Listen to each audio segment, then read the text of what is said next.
Marinado avec Tony Marinado. Wow, wow! Bello! Oh, low, low, low, low. Comment ça va? Très bien. C'est la semaine du Grand Prix. Ah oui, hein? Ben oui. Tu me l'apprends. Ça va être formidable la prochaine semaine à Montréal. Puis ça commence ce soir. Mais c'est formidable d'avoir le Canadien en troisième ronde en même temps que le Grand Prix. En même temps, je suis pas sûr que le Grand Prix, c'est une bonne affaire de devancer ça dans le calendrier parce que le tourisme européen est cruellement absent, me dit-on. C'est ce qu'on me raconte. Ah oui? Ben oui, parce que tout n'est pas terminé encore là-bas. Donc, on n'est pas dans la grande période des vacances estivales. Alors, on ne voyage pas vers le Canada pour venir assister au Grand Prix, alors qu'on le faisait quelques semaines plus tard, en juin. Il paraît que c'est un killer, là. Mais, tu sais, les hôtels sont pleins quand même. Mais on me dit qu'il reste de très bons billets pour tous les jours de l'événement. Il y en a qui vont venir avec leur jet privé, comme toi, souvent, tu y vas à d'autres Grands Prix, comme à Monaco, avec ton jet privé. Ah oui, hein? Oui. Très bien. Je raffole de la Formule 1. Oui. C'est connu et documenté. Et là n'est pas le point. Le Canadien joue ce soir à Raleigh, Caroline, en finale de l'Association Est. Je ne sais pas si c'était de mon avis, mais là, il peut arriver n'importe quoi, c'est pas grave. Mais, rendu là, pourquoi pas continuer? Ce que je veux dire par là, la Caroline en gagne 4 autres, puis sort le Canadien dans le minimum de matchs, là. On va reprocher quoi à Montréal? On va rien approcher à Montréal. Rien. Parce qu'ils ont commencé la série avec 32 équipes. Ben oui. Puis à la fin, ils sont 4. Donc, tout le monde, avant que la saison a commencé, tout le monde l'aurait pris. Progression de 15 points au classement de la saison régulière. Ont entraîné Tampa Bay dans un match numéro 7. La jeunesse a battu l'expérience. Oui. Deuxième ronde, battent les Sabres de Buffalo au terme d'un match numéro 7 qu'on n'attendait plus en raison d'une contre-performance dans le match numéro 6. Ils font bien ce qu'ils veulent. Réalises-tu que Cole Caulfield et Nick Suzuki vient de passer la mi-vingtaine, Caulfield est encore loin de la mi-vingtaine, ces deux gars-là ont traversé... Suzuki en a 26, Caulfield en a 25. Exact. Ils ont vécu une reconstruction, puis ils jouent ce soir un 42e match en carrière en série éliminatoire. Tony, c'est fou raide, là. Oui. C'est fou raide.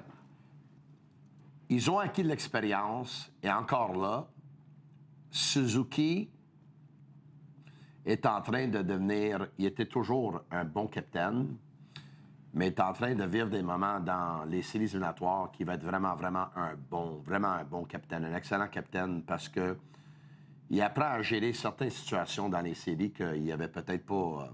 il a déjà eu des expériences, mais là, écoute, c'est quelque chose, là, la victoire en première ronde contre Tampa, puis la victoire en deuxième ronde contre les Sabres, puis 2 fois de 7e match. Suzuki est en train de devenir un meilleur capitaine. Lane Hudson est en train de mieux gérer certaines situations. Cole Caulfield est en train d'apprendre comment produire dans les séries éliminatoires ou comment se démarquer quand les espaces sont beaucoup plus restreints, beaucoup plus serrés. Jakub Dobeš est en train d'apprendre comment composer avec toute cette pression-là et toute cette adversité. Le Canadien, l'expérience qu'ils sont en train d'avoir cette saison-là, c'est ça qui va faire en sorte qu'ils vont gagner des Coupes Stanley dans les prochaines années. C'est très important qu'est-ce qu'on voit cette saison. Moi, les inquiétudes, comme je t'avais dit, sur papier, j'en ai pas. Puis au niveau individuel, j'en ai pas du tout. Moi, mes inquiétudes, s'il y en a, c'est que les Hurricanes de la Caroline, c'est une équipe que dans les dernières 4-5 ans, ils ont vécu des expériences que les Canadiens sont en train de vivre là. Ouais. Des fois, ça en prend quelques années pour les vivre. Ça, c'est un des inquiétudes que j'ai. L'autre, c'est que, évidemment, le Canadien, je pense que le Canadien, 2/3 du premier trio est magané. Je pense qu'il y en a 2 qui traînent une blessure. Slavkovski, assurément. Tu penses que Suzuki est diminué? Le tir de Caulfield, il tire pas à même... Regarde les tirs du poignet. Ouais. Je sais rien. Hey, je sais rien. Je veux pas qu'on sorte des manchettes que Tony dit que Caulfield est blessé. Je te dis que cette série-là contre Tampa Bay puis contre Buffalo, 2 séries de 7 matchs, là, Il y a des choses qui se sont passées. C'est sûr, sauf qu'il y a eu des Est-ce que tu peux me regarder dans les yeux pour me dire que Cole Caulfield, son tir, il est vif comme il était dans la saison régulière? Non. Moi, je ne l'ai pas vu. Les espaces sont plus restreints. Oui, tu as moins de temps pour décocher les tirs, oui. Exact. Mais quand il y avait tout le temps au monde, le dernier match, est-ce que son tir il est sorti à la Cole Caulfield? As-tu suggéré quelque chose? Oui. Et tous les anciens pros vont te le dire. Oui. Quand tu joues avec la peur au corps, avec nervosité, tiens ton bâton plus stiff. Ça se peut. Un marqueur, tir des poignets, là, ça release, ça y va. Mais si tu es nerveux, tu es plus stiff un peu, c'est sûr qu'elle sort moins bien. Tu comprends? Ça va être moins précise parce que ses meilleurs tirs ont tous raté la cible. Oui. Sur la précision, mais la puissance, je l'ai vu, moi. Mais je vois plus la précision légendaire. La petite touche du gars qui joue tu sais, avec la finesse de la ballerine, là, parce que il sait que ça va y aller puis que ça coule. Là, il est plus nerveux, il joue nerveusement. Ça se peut qu'il soit blessé. Mais Kent Hughes lui-même a dit qu'il est en pleine forme. Me semble c'est au match numéro 2, si je ne me trompe pas, il y a un tir où est-ce que... Oui, c'est le match numéro 2 qui a frappé la barre transversale. Oui. Ça, c'est un tir qui était vif. Oui. Puis on disait, écoute, là, il n'est pas chanceux, le gars. Puis là, ensuite, il a marqué dans le match 3, 4 et 5. Oui. Mais je trouve que son tir, on ne le voit pas avec... c'est pas le même tir, mais... OK, Xhekaj joue pas, Struble joue. En principe, c'est ça. Ça peut encore changer, mais c'est supposé être ça avec ce qu'on a vu ce matin. J'ai pas de problème. Kapanen joue. Moi, j'ai pas de problème non plus. Mais c'est quoi? Comment tu l'interprètes? On change un gars qui va en jouer 3,5 à la place d'un gars qui en avait joué moins de 2 à la dernière occasion? Parce que là, la donne semble claire. On veut jouer ça à 5 défenseurs chez le Canadien. Je pense que si on regarde quand Xhekaj a joué et quand Struble a joué, puis ensemble, dans la première ronde, c'était vraiment bon au niveau des statistiques avancées, je pense que le jeu de transition puis la passe qui quitte la zone défensive, ça se fait mieux avec Struble qu'avec Xhekaj. C'est un échec avant très coriace des Hurricanes de la Caroline. Il faut sortir de la zone. Même Noah Dobson, excuse-moi, l'a dit. Ouais. La mobilité de nos défenseurs, ça va être extrêmement important à cause de l'échec avant des Hurricanes de la Caroline. Je te suggère que le changement n'est rien contre Xhekaj, mais lié à la stratégie. Je pense que le break-out est différent. Xhekaj a joué tous les matchs contre les Sabres à cause de l'adversaire. Et je m'attends à ce que Struble joue peut-être tous les matchs contre la Caroline à cause de l'adversaire. Voudrais-tu voir Martin donner plus de temps de jeu à Kapanen? Moi, l'unité Kapanen, Dach et Bolduc, je vois pas ça comme un 4e trio. Je vois ça comme un potentiel 3e trio qui peut avoir de l'autorité pour faire la job. C'est drôle, hein? J'aimerais voir Bolduc toucher les 14 minutes à tous les soirs dans cette série-là. Il ne te mettra pas dans le trouble. J'ai l'impression que lui, la tank à gaz est full, elle est pleine, il est en parfaite santé, il est prêt à t'en donner. Je pense que oui. C'est le tour de Bolduc, là. C'est le time to shine de Zach Bolduc. C'est Martin Saint-Louis qui a les clés de la voiture. Si ces gars-là n'ont pas des minutes ce soir, après que le Canadien a joué un 7e match, et que Suzuki en a joué 30, puis Matheson 31, puis Hudson 30,5, puis Carrier 27,5, puis Suzuki 30 minutes. Écoute, si ces gars-là ne jouent pas ce soir, je ne pense pas qu'ils vont avoir beaucoup de minutes dans cette série-là. Parce que c'est ce soir, après ce 7e match, que les gars, il y a quelques joueurs qui ont joué beaucoup, qu'on peut se permettre. Puis là, c'est le premier match. Tu as besoin de 4 matchs pour gagner une série. Tu peux donner du temps de glace à tous tes gars ce soir.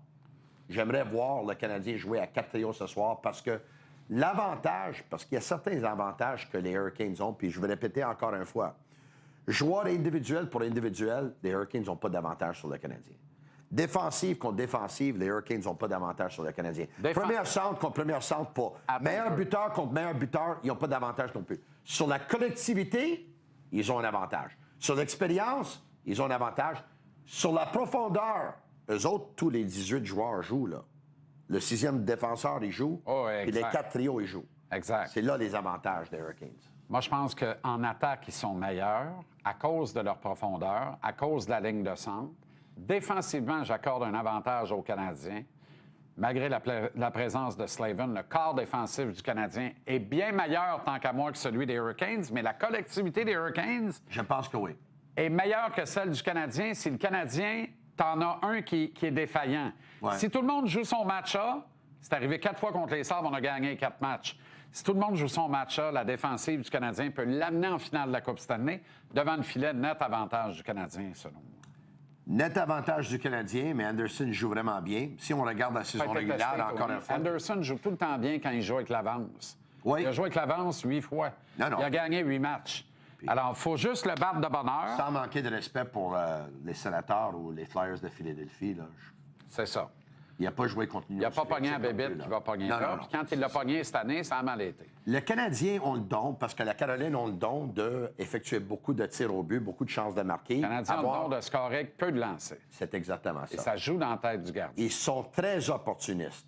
Et quand un gardien but ne reçoit pas beaucoup de lancers, et là, si jamais tu marques des buts contre lui, le Canadien pourrait faire mal à Frederik Andersen. Moi, j'en suis convaincu. On va comparer le top 6 en attaque des deux équipes, si tu veux bien, les deux premiers trios du Canadien et des Hurricanes de la Caroline. Alors, Aho, Suzuki, avantage... Ça, c'est les deux centres. Avantage Suzuki. Oui, hein? Mais ça, il n'y a aucun doute là-dessus. Là. OK. Jarvis, Caulfield. As-tu des doutes à Suzuki sur Aho?